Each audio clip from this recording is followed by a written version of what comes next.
Shalom semuanya. Yes, haleluya. Saya bersuka cita pagi hari ini. Sebenarnya saya ngundang satu anak muda lagi untuk khotbah, tapi rupanya nggak bisa, saudaraku ya. Satu anak muda yang ya mau dibilang anak rohani saya juga bisa, walaupun dia bukan berjemaat di sini, tetapi saya ngundang dia untuk khotbah tapi nggak bisa ya. Saya masih senang menampilkan anak-anak muda generasi penerus gereja ya, yang siap dengar firman Tuhan pagi hari ini, katakan amin. Haleluya. Saya mau undang dulu istri saya maju ke depan. Bu Febe maju ke depan. Haleluya. Saya bangga hari ini Bu Febe jadi seperti remaja yang sudah punya cucu. Haleluya, puji Tuhan. Silahkan duduk saudaraku ya. Haleluya. Iya, saya tadi puji dia saudaraku ya, mama beda ya. kayak noni-noni ya, haleluya. Tapi tadi sudah gendong cucu. Oke, ke judul saya pagi hari ini dan sore nanti kita akan belajar tentang tema yang membahayakan. It's a dangerous title. Yesus anak nongkrong. Anak-anak muda, ini pesan buat kalian. Ya, dalam bahasa Inggris saya sudah kirim ke Pak Yan. Saya kasih judul, benar enggak terjemahnya saya enggak ngerti. Jesus the man of hangout. Wih, saudara ya. Anak-anak muda kalau di dekatmu orang tuamu katakan, dengerin tuh, nongkrong tuh boleh. Yuk anak muda bilang sama orang tua di sebelahmu, denger tuh, nongkrong tuh boleh. Haleluya, puji Tuhan. Ya, istri-istri kalau di sebelahmu suamimu katakan, Pak, konsentrasi dan dengar baik-baik. Bilang saudaraku, bilang ya, haleluya ya. Sayangnya pisah-pisah sih duduknya saudaraku ya. Jadi rupanya nongkrong itu juga salah satu gaya Yesus saudaraku ya. Dan saya berharap suami-suami tidak berkata, oh no Pak Denny, oh jangan racuni anak dan istriku Pak Denny. Oh jangan racuni dengan pengajaran yang sesat ini. Oke, karena itu perlu mendengar baik-baik. Sebab ini tema yang bahaya ya. Listen carefully. Ya, supaya engkau tidak tersesat. Oke, siap dengar firman Tuhan, katakan amin saudaraku. Oke, next. Saya akan kasih penjelasan dulu nongkrong itu dalam pengertian apa sih. Kita nggak akan bahas nongkrong dalam pengertian definisi menurut Kamus Besar Bahasa Indonesia. Sebab dalam Kamus Besar Bahasa Indonesia, menongkrong itu dari kata tongkrong yang artinya jongkok. Haleluya ya. Kalau remaja-remaja bilang sama sebelahmu, kalau suka nongkrong jongkoklah, bilang saudaraku ya, haleluya ya. Ini versi Kamus Besar Bahasa Indonesia. Yang kedua, arti nongkrong itu duduk-duduk saja karena tidak bekerja. Ini arti yang resmi. Dan kemudian arti yang ketiga, berada di suatu tempat karena rusak dan sebagainya. Contoh kalimatnya, mobilnya sudah seminggu nongkrong di bengkel. Jadi kalau versi Kamus Besar Bahasa Indonesia, rupanya nongkrong itu sesuatu yang dilakukan tanpa kerjaan, tanpa tujuan, begitu ya, tidak bekerja, dan itu membuang-buang waktu. Tapi kita akan bahas nongkrong itu dalam bahasa gaul. Terjemahannya banyak, tapi saya coba mendefinisikan simpel bahwa nongkrong yang kita akan bahas pagi hari ini adalah, baca sama-sama 1, 2, 3, berkumpul, ngobrol, makan bersama. Ya, ini perlu dibahas karena ini gaya hidup anak milenial, saudaraku. Ya, jadi orang tua perlu dengar baik-baik, anak muda perlu dengar baik-baik. Yuk katakan sama-sama, aku siap mendengar. 1, 2, 3, yuk. Oke ya, jadi nongkrong artinya berkumpul, ngobrol, makan bersama-sama, makan rame-rame. Oke, next. Istilah gaul yang lain dari nongkrong. Nah, bapak-bapak, ibu-ibu, mbak-mbak, yang putri, yang kakung, ya, opa dan oma perlu tahu istilah ini. Jadi kalau anak kita chatting sama temennya, yuk kita nongki-nongki yuk. Nah, jadi bapak ibu saudaraku sudah ngerti bahwa nongki itu artinya nongkrong. Itu bahasa gaul dari anak-anak remaja kita ya. Atau bahasa lain kopdar. Apa itu kopdar? Kopi darat. Nah gitu. Saya nggak tahu kalau ada kopdur saudaraku ya, kopi udara. Saya nggak ngerti saudaraku ya. Jadi kalau teman anak-anak kita chatting sama, kita buka chat anak kita, lalu anak kita ada yang ngechat saudaraku, temen cowoknya di sekolah yang nakal saudaraku, yang membahayakan, lalu dia ngajak sama anak perempuan kita, yuk kopdar yuk. Hati-hati, sebab kopdar itu artinya bertemu, ngobrol, makan gitu ya. Ada banyak kasus di mana anak perempuan itu mengalami pelecehan seksual ketika ketemu dengan satu figur cowok yang baik di sosmed saudaraku, dengan profil yang meyakinkan dan ngajak kopdar, ngajak kopi darat, dan ternyata rupanya dia seorang predator. Jadi hati-hati. Istilah yang lain dari nongkrong adalah kongkow. Nah kalau ini saya rasa kita semua sudah tahu, kongkow. Dan dalam bahasa Inggris saya cari istilah yang paling mendekati atau yang mirip-mirip itu hang out, hang around, atau meet up. Kira-kira begitu ya. Nah sekarang next. Dalam hal apa Yesus bisa disebut anak nongkrong? Ingat ya, dia mulai pelayanan dalam usia 30 tahun. Jadi dia seorang anak muda sebenarnya. Jadi kalau kita mau mendekati pemahaman kita tentang Yesus, saya percaya di masa itu Yesus adalah seorang anak muda yang gaul. Katakan sama-sama, Yesusku tuh gaul, bilang saudaraku ya, oke. Jadi Yesus tuh bisa didekati dalam segala sisi sesuai dengan cara pandang. Jadi karena itu kita tahu Yesus itu suka nongkrong, Yesus itu pemuda yang gaul di masanya, maka kita bisa mendekati dia dengan tidak kaku, dengan tidak formalitas, dengan tidak birokratis, karena dia anak nongkrong. Dalam hal apa? Pak Denny punya argumen seperti apa kenapa Yesus bisa disebut anak nongkrong? Next, kita baca ayatnya. Lukas 7 ayat 33. Karena Yohanes Pembaptis datang, ia tidak makan roti dan tidak minum anggur. Dan kamu berkata apa? Ia kerasukan setan. 34. Yuk baca sama-sama, 2, 3. Kemudian anak manusia datang, ia makan dan minum, dan kamu berkata, lihatlah, ia seorang pelahap dan peminum, sahabat pemungut cukai dan orang berdosa. Nah, jadi ini obrolan Yesus kepada orang Yahudi. Yesus tegur begini, dulu ada seorang hamba Tuhan namanya Yohanes Pembaptis. Dia itu suka puasa, dia makan roti dan tidak minum anggur.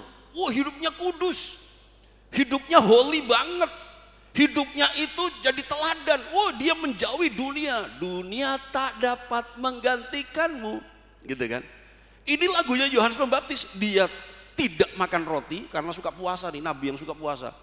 Tidak minum anggur, tapi rupanya dalam kekudusan dan kebenarannya Yohanes Pembaptis tetap dikritik. Yohanes Pembaptis tetap dinilai negatif. Orang Yahudi berkata, ia kerasukan setan.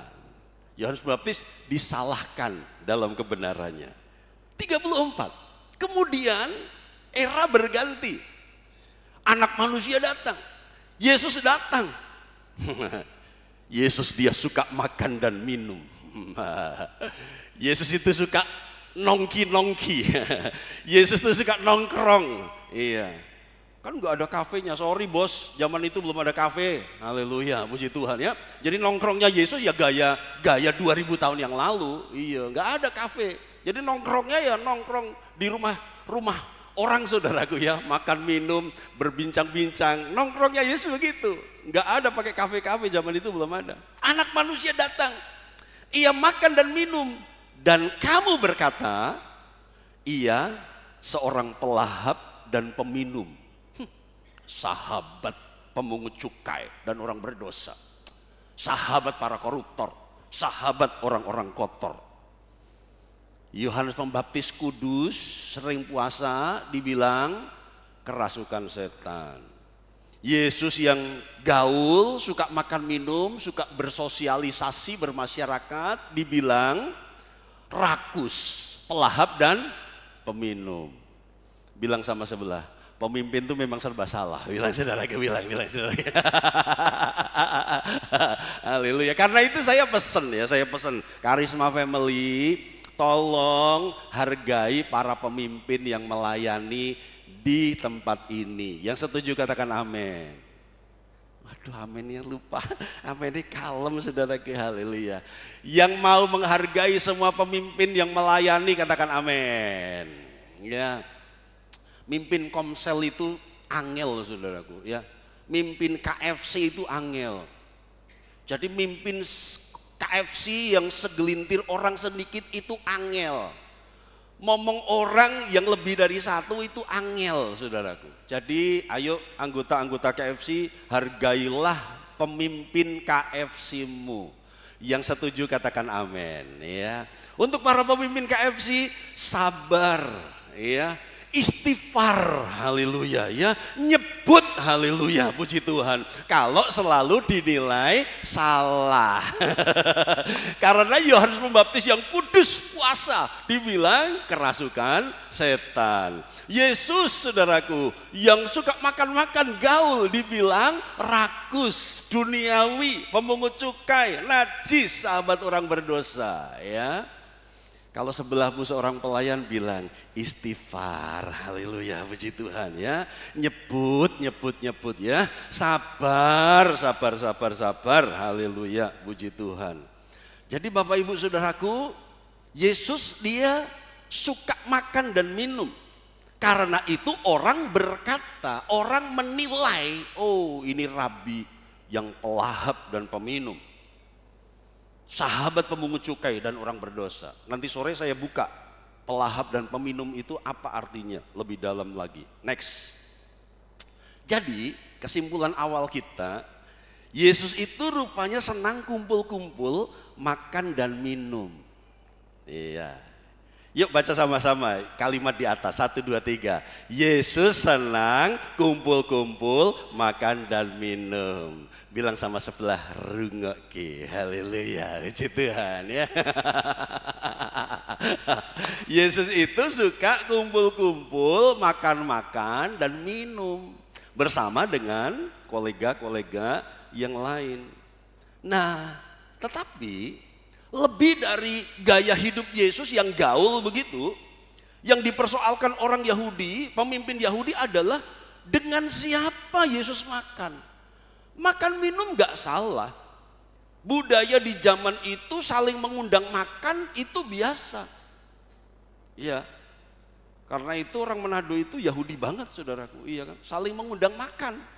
Walaupun yang dimakan cuma gereh balado, saudaraku, gitu kan? Gereh balado, mereka nggak malu mengundang saudaranya di sebelah rumah, tetangganya, ayo, mari joh orang makan siang sama-sama. Walaupun makannya adalah gereh balado, tapi makan sama-sama. Jadi pada saat itu orang mengundang makan itu hal yang biasa. Persoalannya yang dipersoalkan orang Yahudi adalah dengan siapa Yesus makan. Ternyata dia makannya dengan orang berdosa dan pemungut cukai. Orang berdosa dan para koruptor, antek Romawi, gitu kan? Yang tidak pro kepada rakyat, pemeras, tukang markup dan sebagainya.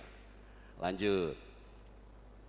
Kisah selanjutnya dari Lukas 7. Jadi ini ayat lanjutannya, ya, 36. Seorang Farisi mengundang Yesus untuk datang makan di rumahnya. Yesus datang ke rumah orang Farisi itu lalu duduk makan. Baru aja dinilai dia pelahap dan peminum. Baru saja dinilai dia suka nongki-nongki, kongko-kongko, nongkrong-nongkrong dengan orang yang tidak jelas. Orang-orang berdosa yang najis. Gak patut seorang rabi yang mengajarkan kebenaran itu nongkrong dengan orang-orang berdosa. Kalangan bawah, anak-anak pang, anak-anak jalanan, orang hipis. Sekarang Yesus diundang datang makan di rumahnya. Ada orang Farisi yang undang makan. Yesus datang ke rumah orang Farisi itu lalu duduk makan. 37. Di kota itu ada seorang perempuan yang terkenal sebagai seorang berdosa. Terkenal sebagai pendosa. Ketika perempuan itu mendengar bahwa Yesus sedang makan di rumah orang Farisi itu, datanglah ia membawa sebuah buli-buli pualam berisi minyak wangi. Nanti saudaraku, di waktu yang berikutnya si perempuan ini yang ngundang makan Yesus. Jadi orang Farisi ngundang Yesus makan. Sementara Yesus makan, datanglah seorang perempuan yang terkenal sebagai orang yang berdosa. Datang ke situ. Kemudian mengurapi Yesus. Membawa buli-buli pualam berisi minyak wangi yang mahal. Yesus makan-makan lagi nih, gitu kan. Nanti saya bilang perempuan ini yang gantian ngundang Yesus. Dan something's happen. Sesuatu terjadi. Lanjut. 38. Sambil menangis, ia pergi berdiri di belakang Yesus dekat kakinya.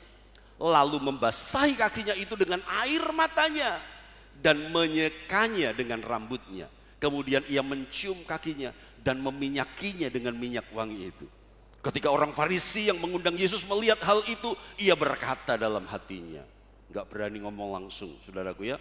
Dia cuma pendam dalam hati, ngerasani Yesus di dalam hati, ya. Puji Tuhan. Kira-kira ketahuan enggak saudaraku kalau dia ngerasani Yesus? Ketahuan enggak? Ketahuan, karena ini si Lukas nulis, saudaraku, ya kan? Si Lukas ini nulis, saudaraku. Ini Lukas yang nulis loh. Orang Farisi itu mengundang Yesus melihat hal itu, ia berkata dalam hatinya. Ini kan tulisan Lukas, ya kan? Berarti Lukas ini bisa melihat orang yang suka ngerasani. Haleluya, ya, puji Tuhan. Bilang sama sebelah, hati-hati nih ngerasani uang. Bilang saudaraku, haleluya, puji Tuhan, ya. Kulihat di wajahmu tukang rasani, gitu saudaraku, ya. Jadi tukang rasani itu kelihatan saudaraku wajahnya, ya kan. Ini Lukas yang nulis. Ketika orang Farisi, dia ngomong dalam hati, kok Lukas tahu dia bisa nulis ini, gitu kan. Ketika orang Farisi yang mengundang Yesus melihat hal itu, ia berkata dalam hatinya. Ngomong apa dalam hati? Jika ia ini nabi, tentu ia tahu siapakah orang. Siapakah dan orang apakah perempuan yang menjamahnya ini. Tentu ia tahu bahwa perempuan ini adalah seorang berdosa. Jadi dalam budaya saat itu kalau orang sedang makan, jadi budaya Alkitab adalah budaya yang berfokus atau penekanannya kepada laki-laki. Perempuan itu second class citizen, ya, jadi warga negara kelas 2 gitu. Laki-laki sedang makan, apalagi yang makan orang terhormat di rumah orang Farisi, tiba-tiba ada perempuan nongol, itu nggak sopan, itu melanggar etika. Perempuan nongol, orang berdosa lagi, terkenal, semua orang tahu ini orang berdosa, menjamah. Makanya yang dipersoalkan, Yesus mau dijamah oleh orang berdosa ini. Apakah perempuan yang menjamahnya ini? Tentu ia tahu bahwa perempuan ini adalah seorang berdosa. Tentu ia tahu, Yesus pun tahu. Orang Farisi ngerti, ini Yesus sudah tahu ini perempuan ini terkenal di kota ini. Kok dia mau dijamah? Ya, lanjut. Haleluya. Next.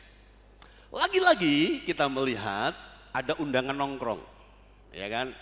Bersyukur hari ini kalau kita mau nongkrong, kalau nggak mau di rumah ya sudah banyak tempat saudaraku, ya. Di Buroni bisa gitu kan, di Pos Geprek bisa gitu kan, nah di Pasta Kangen bisa, nah, ini ownernya ada, di Pasta Kangen ada, haleluya. Di mana lagi? Di mana lagi? Oh, di sebelah saudaraku, sebelah Cokro, the best sebelah in Magelang, luar biasa, haleluya. Mau nongkrong silahkan, nah, gitu ya, mau nongkrong silahkan. Tapi lebih asik kalau rame-rame, apalagi ngundang gembala, haleluya, puji Tuhan, ya. Dan lagi-lagi saudaraku, lagi-lagi Yesus dipersoalkan soal hubungannya dengan wanita berdosa. Jadi bukan hanya makan-makannya, minum-minumnya, nongkrong-nongkrongnya yang dipersoalkan. Ini sekarang ada perempuan berdosa yang berani jamah Yesus, nyentuh Yesus. Itu tidak beretika, itu tidak sopan. Yesus dikritik lagi, ini sesuatu yang salah secara adat istiadat dan budaya pada saat itu. Next. Rupanya nggak cuma di situ Yesus nongkrong, saudaraku. Masih banyak ayatnya Yesus nongkrong. Haleluya, ya. Lihat ketika di rumah Sakius. Yesus itu, Sakius turun. Ya. Kemarin Bu Endang bilang, Pak Dhani turun. Itu tempatnya Sakius. Haleluya, puji Tuhan ya. Gitu. Di rumah Sakius turun. Aku mau mampir di rumahmu.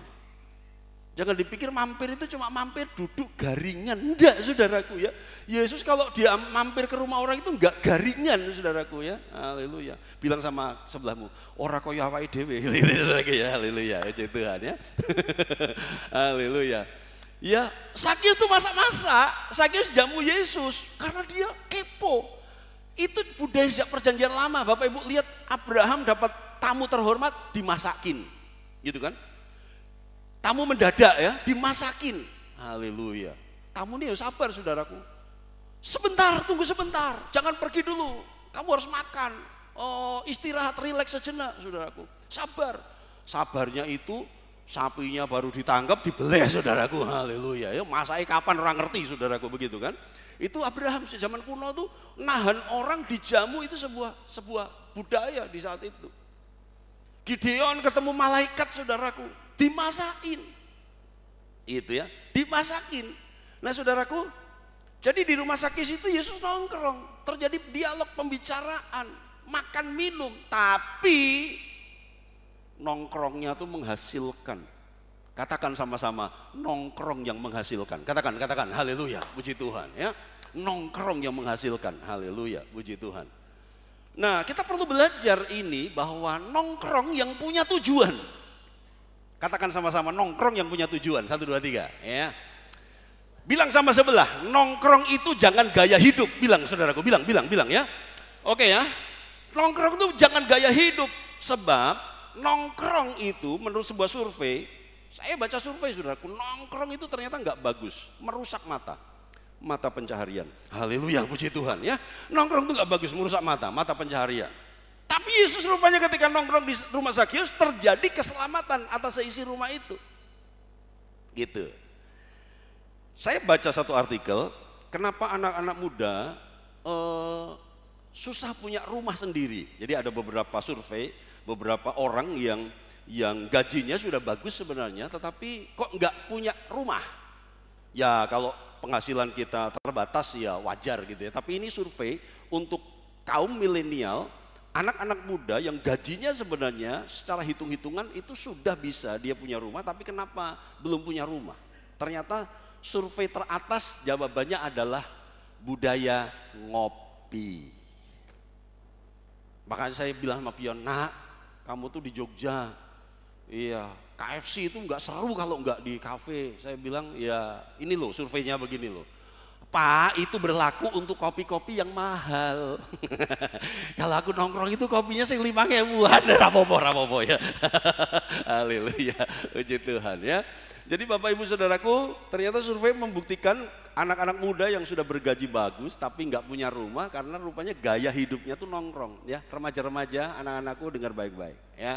Jangan ikut-ikutan temen, yang mahal itu bukan biaya hidup, yang mahal itu gaya hidup. Ya, jadi yang mahal bukan biaya hidup tetapi gaya hidup. Yesus nongkrong di rumah Sakius terjadi keselamatan. Nanti Yesus makan di rumah Maria dan Marta. Di waktu kemudian terjadi kebangkitan Lazarus.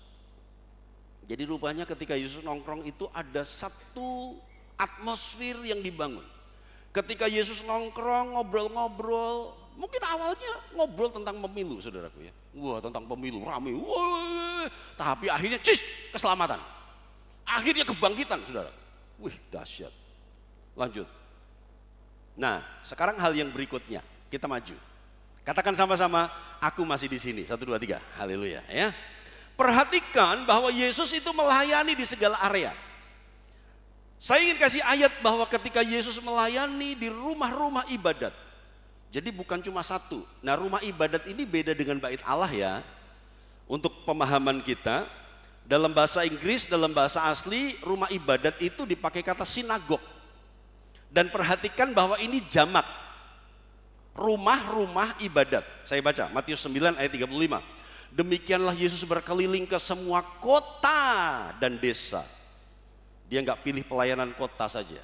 Dia juga menjangkau desa-desa. Ia mengajar dalam rumah-rumah ibadat Jadi banyak, jamak. Sinagog itu kan kecil-kecil, banyak tersebar. Dan memberitakan Injil kerajaan sorga serta melenyapkan segala penyakit dan kelemahan. Saya menyebut ini indoor ministry. Saya menyebut ini pelayanan di dalam. Dia melayani di dalam rumah-rumah ibadat yang ada di kota, yang ada di desa. Bait Allah beda. Hanya sedikit justru Yesus disebut itu ada di bait Allah. Dari yang sedikit Yesus disebut di bait Allah, salah satunya ngamuk. Membersihkan bait Allah. Karena bait Allah dipakai untuk perdagangan dan fokusnya kepada perdagangan dan tidak dalam ibadah. Jadi justru sedikit yang Yesus dicatat ada di bait Allah, dia ngamuk, saudara. Dia ngamuk. Tapi dia lebih sering di sinagog-sinagog. Sinagog itu sejarahnya gimana sih? Jadi ketika orang Israel, orang Yehuda ditawan di Babel, mereka kan tercabut dari negeri tanah perjanjian. Bait Allah dihancurkan di Yerusalem, ya kan? Dihancurkan. Mereka diangkut ke Babel. Nah di Babel mereka rindu beribadah. Bait Allahnya kan udah nggak ada, mereka jauh. Iya, jauh sekali dari negeri asalnya. Nah mereka membuat rumah ibadat, sinagog. Dan kemudian ketika mereka pulang dari Babel kembali ke Yehuda, sinagog itu tetap dipertahankan. Jadi ada bait Allahnya, tapi ada rumah-rumah ibadat yang kecil-kecil, gitu, ya. Nah, Yesus masuk dari rumah-rumah ibadat ini indoor ministry. Apakah dia hanya melayani di gereja? Next, ini dahsyat. Lihat, Yesus juga melayani di luar sinagog. Saya menyebut ini outdoor ministry. Di pantai dia melayani, khotbah, bikin mujizat. Di bukit dia khotbah. Dia mengucapkan berbahagialah engkau, berbahagialah engkau. Di tengah badai dia melayani, saudaraku. Kemarin minggu kan saudaraku, wah goyang-goyang. Wah dia masih memberikan pengajaran dan peneguran, saudara. Kamu angkatan yang kurang percaya. Pet, ayo maju. Kalau memang berani melangkah. Di tengah badai dia melayani, dia mengajar, dia menyampaikan satu kebenaran. Di ladang dia ngajar. Lihatlah ladang sudah menguning. Iya. Dia menyebutkan perumpamaan gandum dan lalang. Mungkin saat itu dia ada di ladang. Dia sambil nunjuk, lihat tuh ladang tuh. Gitu kan? Di kantor. Hah? Yesus melayani di kantor? Kira-kira di mana ya kantornya siapa ya? Alkitab berkata, satu kali Yesus jalan, dia lewat kantornya Matius pemungut cukai. Dan ketika dia lewat Matius sedang memungut cukai, dia berkata, Matius ikut aku. Yesus juga melayani di kantor. Yesus melayani di kantornya si Lewi, si Matius ini. Di kuburan. Marta sama Maria, saudaraku sudah dikubur lama sekali. Yesus pergi ke kuburan. Dia melayani di kuburan, membangkitkan orang mati. Ya.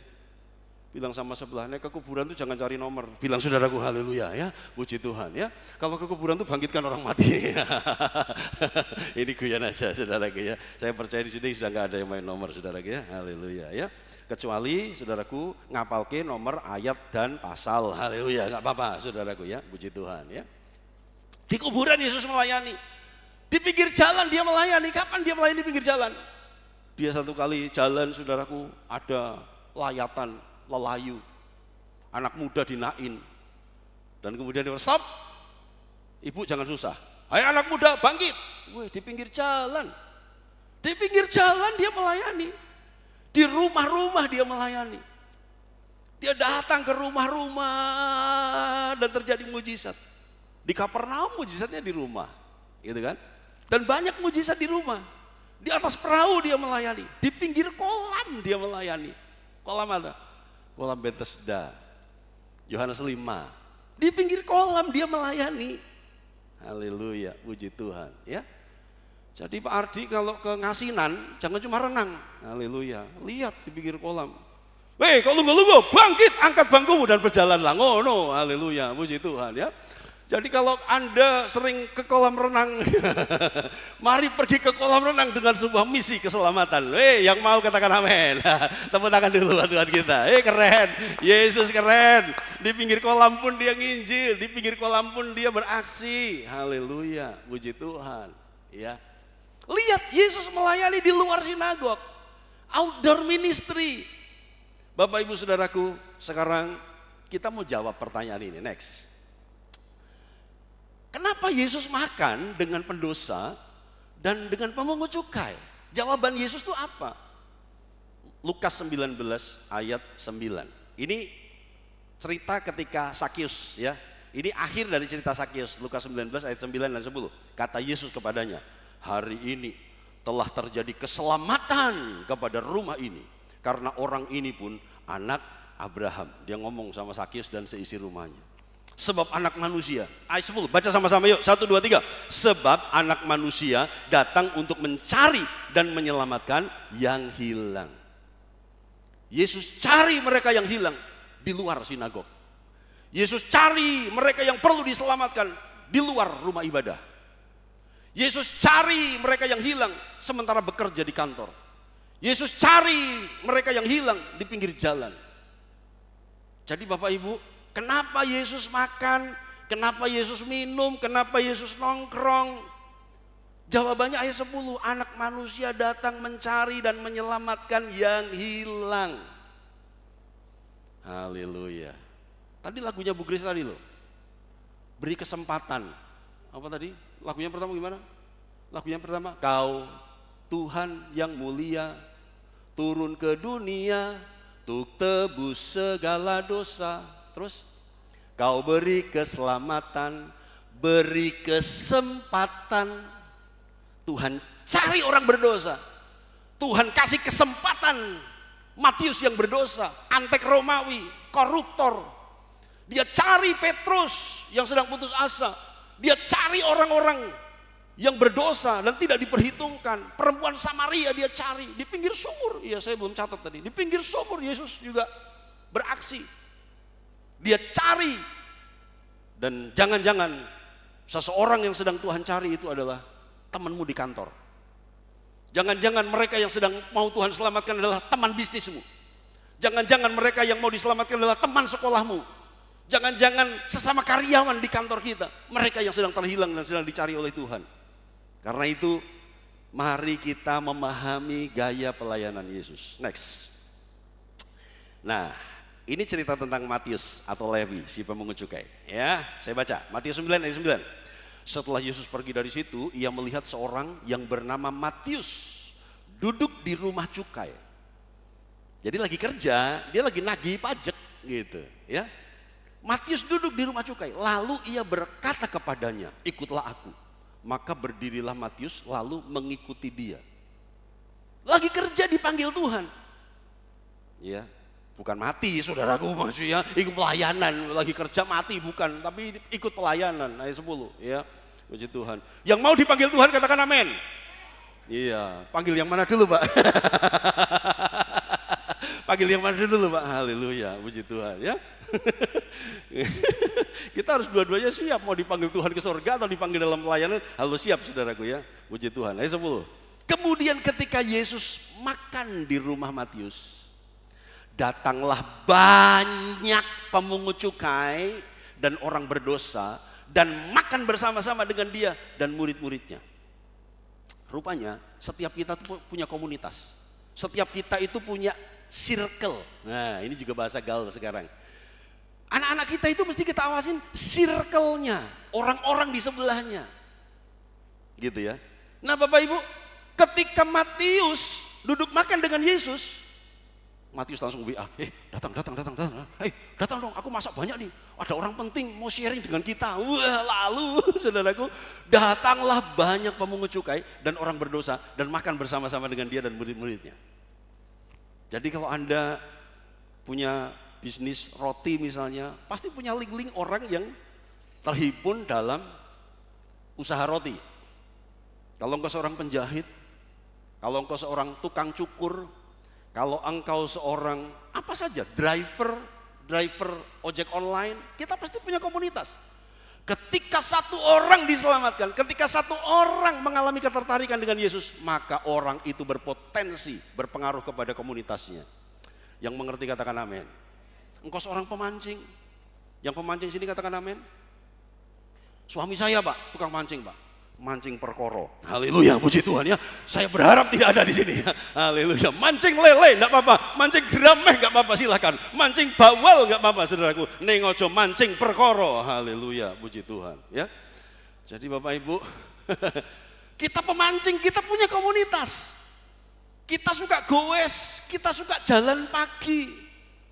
Wah, saudaraku, beberapa kesaksian gereja itu dirintis hanya gara-gara hamba Tuhan atau seseorang itu diampirke. Jadi kalau Anda yang suka jalan-jalan pagi di desa-desa gitu kan, diampirke sama simbah-simbah, mampir loh saudaraku, bener. Bener. Iya. Nanti mbak mungkin dalam hati, kok yo lama banget le mampir toh yo. Nah, salah ngampirke saudaraku ya kan, salah ngampirke. Enaknya kalau kita jalan di desa itu orang selalu ngampirke. Monggo pinara, pinara bener saudaraku, silakan. Jadi yang suka jalan-jalan pagi ya, jangan cuma mencari keringat untuk diri sendiri, tapi kalau diampirke mampirlah. Ya, haleluya ya. Ning ojo ngentek-ngentek. Haleluya. Mampir ngombe saja ya. Ngambil ngombe ya, jangan ngentek-ngentekke. Nah, gitu. Sambil ngobrol lah, bangun hubungan. Ya mungkin nggak langsung nginjil saat itu. Nanti besok lewat situ diampirke lagi. Ya, dan kemudian bersaksi, bercerita. Wah, kula riyen kanker lho, Mbah.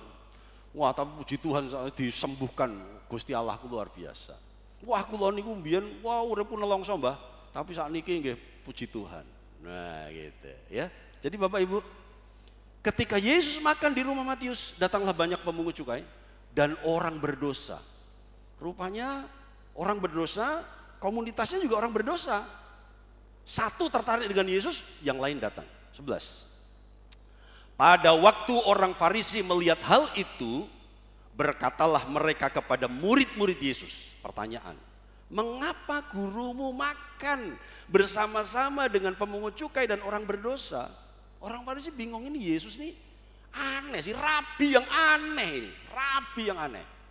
Rabi yang lain itu jaim, iya kan, tampil berwibawa.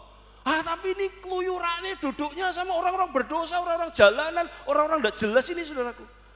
Murid orang Farisi tanya, kenapa gurumu tuh makan bersama-sama dengan pemungut cukai dan orang berdosa? Kenapa? Mau tahu jawabannya? Next. Jawabannya Yesus begini. Yesus mendengarnya dan berkata. Yang ditanya murid-muridnya, Yesus dengar. Haleluya ya. Yesus mendengarnya dan berkata, bukan orang sehat yang memerlukan tabib, tetapi orang sakit. Jadi pergilah dan pelajarilah arti firman ini. Yang ku kehendaki ialah belas kasihan dan bukan persembahan. Karena aku datang bukan untuk memanggil orang benar, melainkan orang berdosa. Katakan sama-sama, gereja itu bengkel bukan showroom. 1, 2, 3, katakan. Gereja adalah bengkel dan bukan showroom. Showroom itu udah penyok saudaraku, dipoles bagus ditampilkan. Gak taunya bekas banjir, ya kan? Gak taunya saudaraku asnya udah patah misalnya, asnya udah selas-selasan, mesinnya udah gak dipoles, menutupi semua kekurangan. Tapi gereja harus jadi bengkel.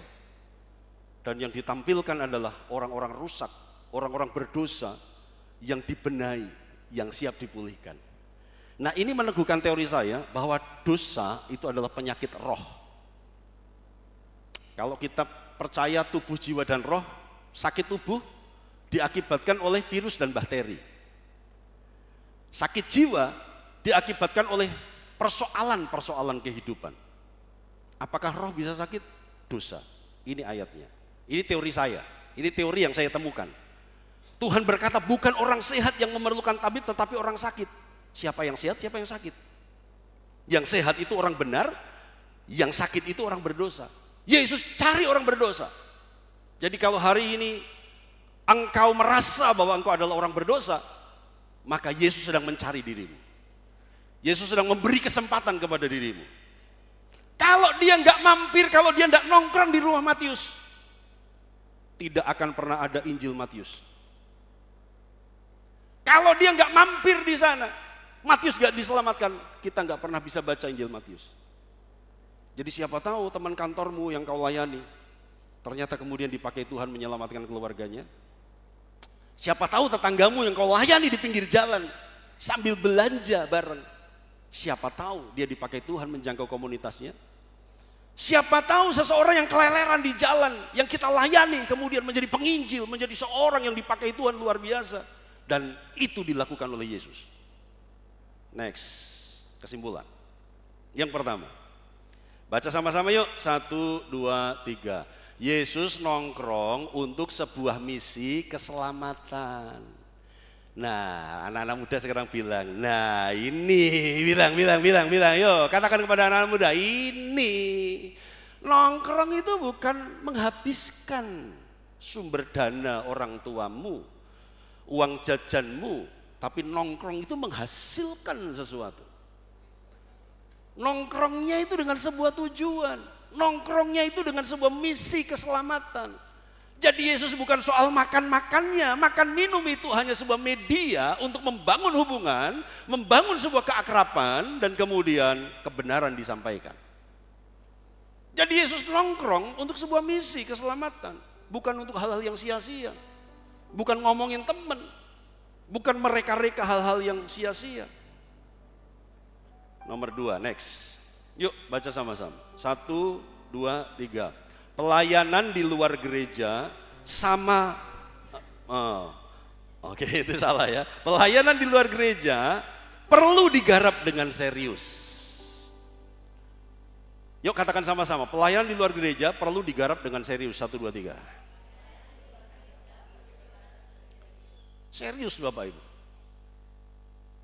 Kemarin saya ketemu dengan satu saudara yang baru bergabung dengan kita. Dia seorang terapis. Aspetri namanya. Tadi malam saya cari. Jadi rupanya para terapis itu oleh Pak Jokowi itu diberikan wadah namanya Aspetri, Asosiasi Pengobat Ramuan Tradisional Indonesia. Gitu. Jadi saya berpikir dulu bahwa ini adalah sebuah lembaga yang isinya dukun-dukun dan paranormal. Saya pikir begitu saudaraku ya. Tapi ternyata saya ketemu satu terapis yang satu-satunya anak Tuhan masuk di sana. Nah, mungkin pertanyaannya, nah kenapa dia anak Tuhan masuk ke situ? Ceritanya panjang saudara. Ceritanya panjang. Jadi dia itu sudah Tuhan pakai dengan tangannya itu dipakai untuk acupressure dan kemudian ngobatin orang-orang sakit. 3 tahun dia jalan tanpa sertifikat. 3 tahun dia jalan tanpa pelatihan. Kok banyak yang sembuh? Dia sudah anak Tuhan. Ya, dia mijat, dia bla bla. Tapi sekarang tiba-tiba Pak Jokowi buat sebuah badan namanya Aspetri, itu dinaungi oleh Departemen Kesehatan dan kemudian dibuatkan sertifikat. Gitu. Saya tadinya berpikir ini kelompok paranormal, orang pintar, saya pikir begitu, tapi ternyata Tuhan tanam satu orang di sana. Jadi dia sudah gerak 3 tahun itu dengan pelayanan kesembuhan, dengan keahlian dia terima bayaran ala kadarnya. Sekarang Pak Jokowi bikin itu, dan kemudian dia, wah menarik juga kalau aku punya legalitas, kalau aku punya sertifikat resmi bagus juga, dia masuk. Dan ternyata dia satu-satunya Chinese di sana, dan dia satu-satunya orang Kristen di sana, saudaraku ya. Jadi dia sudah jalan duluan. Nah sekarang Tuhan kirim dia bersama-sama dengan kita, biasa dia datang sore.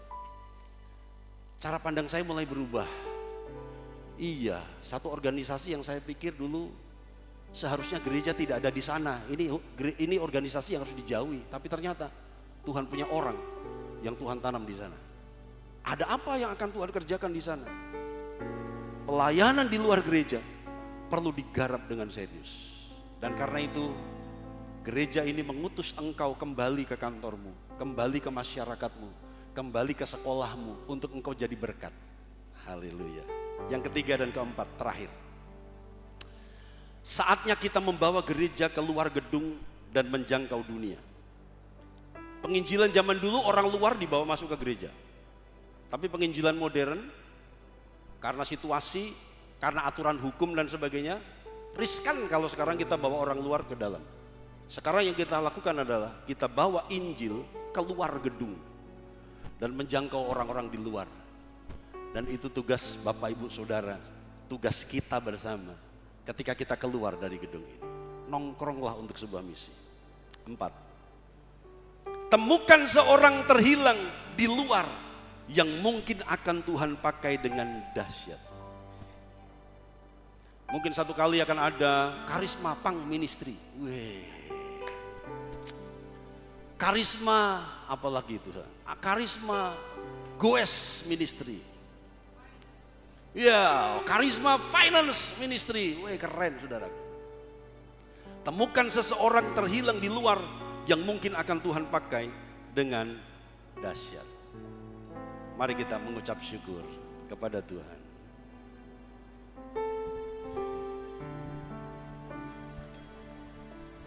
Yesus, Engkaulah permata hatiku.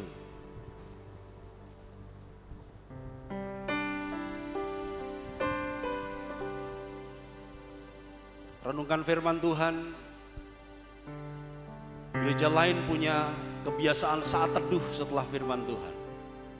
Mari kita lakukan pagi hari ini saat teduh, renungkan firman Tuhan. Kita punya tugas yang sama untuk meneladani Yesus. Ketika dia berkomunitas, ketika dia bergaul, ketika dia berhubungan dengan dunia, dia tidak menjadi duniawi. Ketika dia bersentuhan dengan orang-orang jalanan, dia tidak menjadi sama dengan mereka. Dia mengalirkan kehidupan, dia mengalirkan keselamatan, dia mengalirkan aliran-aliran sorgawi.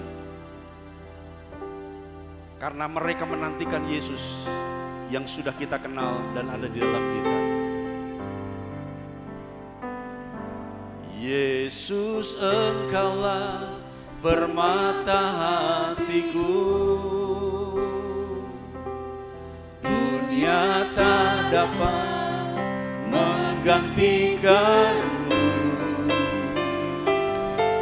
Kemurahan-Mu tercurah bagiku,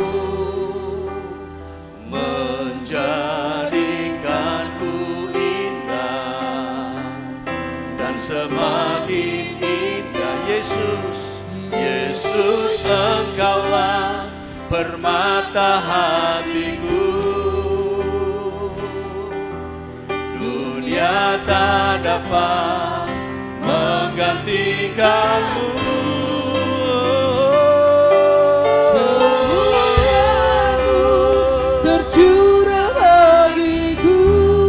Menjadikanku indah, menjadikanku indah, dan semakin indah, semakin indah bagiku.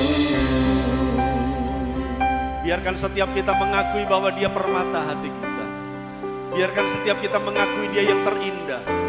Sambil kita menyanyikan pujian ini, coba ingat satu orang yang harus engkau doakan. Coba ingat, minta sama Roh Kudus, Roh Kudus ingatkan aku akan seseorang. Dan biarkan aku berdoa untuk keselamatan jiwanya. Mari temukan seseorang, mulai di ruangan ini temukan, deteksi 1-2 orang yang Tuhan taruh di hatimu. Untuk engkau dekati, untuk engkau doakan, untuk engkau bersahabat dengan dia. Dan engkau menjadi supporter yang baik, engkau menjadi motivator yang baik, engkau menjadi advisor yang baik, supervisor yang baik untuk dia. Di tempat dudukmu, ingat seseorang. Yesus, Engkaulah permata hatiku. Dunia tak dapat menggantikanmu.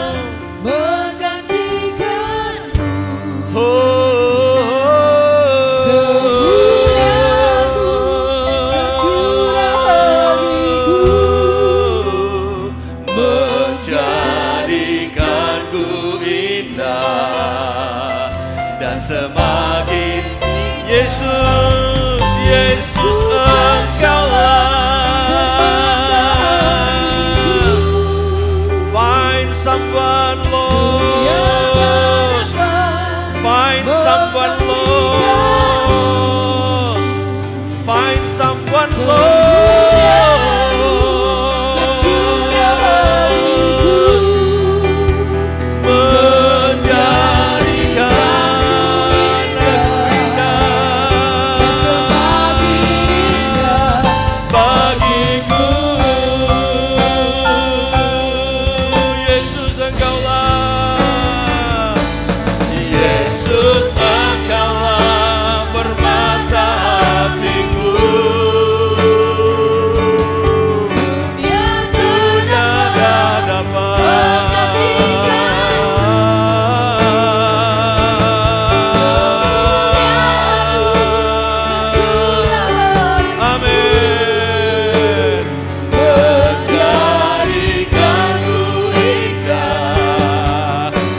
kita pulang sembah Dia.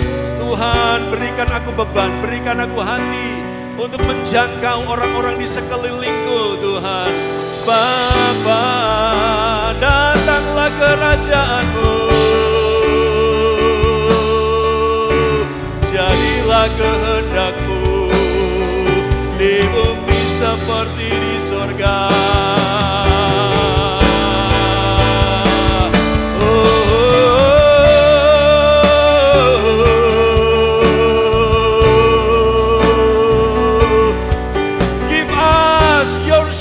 Heart, Lord, beri kami hati gembala,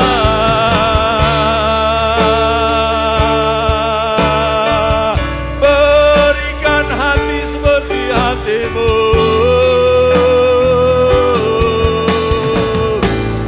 Oh, Jesus Shepherd Heart, give me your mercy, Lord. Rise up your evangelist, raise up your apostle, Lord. Rise up your prophet, Lord. Raise up your teacher, Lord. Rise up your pastor.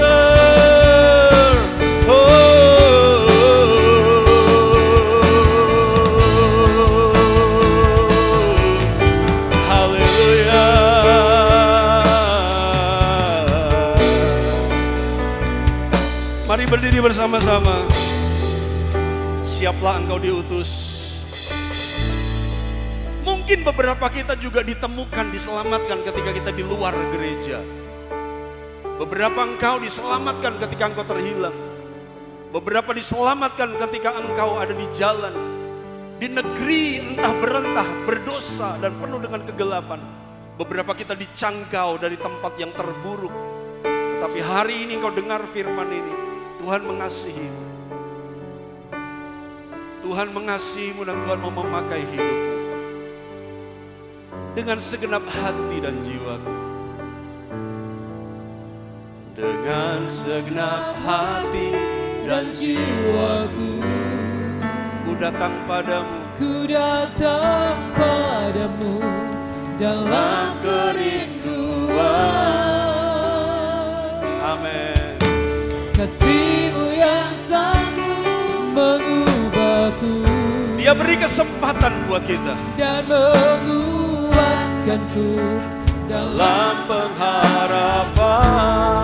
Dengan segenap hati, dengan segenap hati dan jiwaku, ku datang padamu.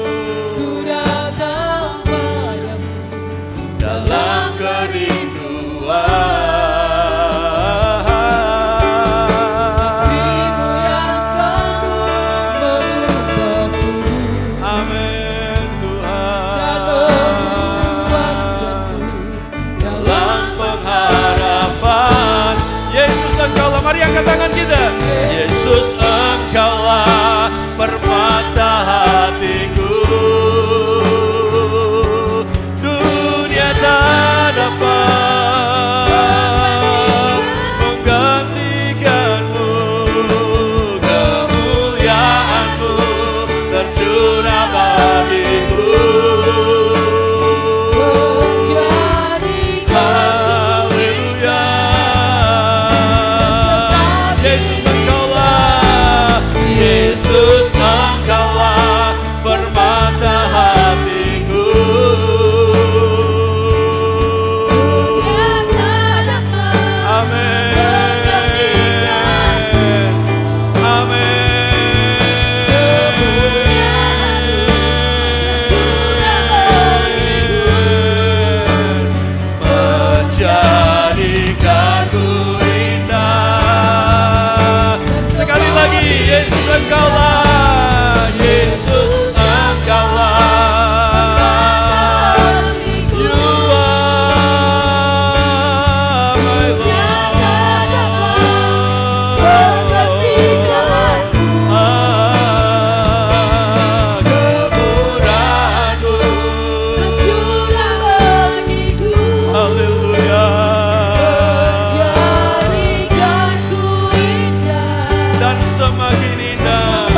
keindahan.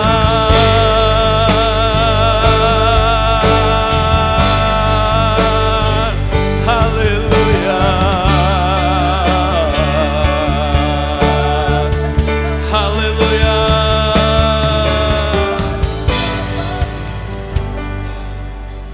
Jadikan media sosial adalah mimbar pelayananmu. Jadilah meja kantormu menjadi mimbar pelayananmu. Jadilah kursi kantormu menjadi kursi pelayananmu. Terjadilah engkau menjadi berkat buat banyak orang.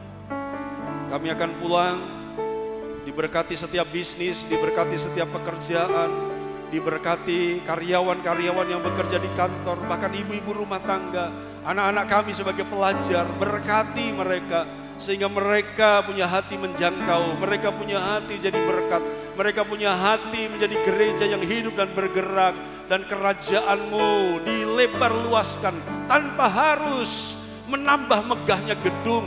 Tetapi gereja Tuhan ada di pasar-pasar, gereja Tuhan ada di sekolah-sekolah, gereja Tuhan ada di jalan-jalan, gereja Tuhan ada di penjara, gereja Tuhan ada di kantor-kantor, gereja Tuhan ada di tempat-tempat bisnis.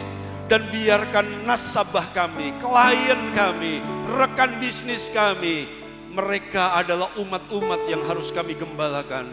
Terima kasih Tuhan, kami akan pulang.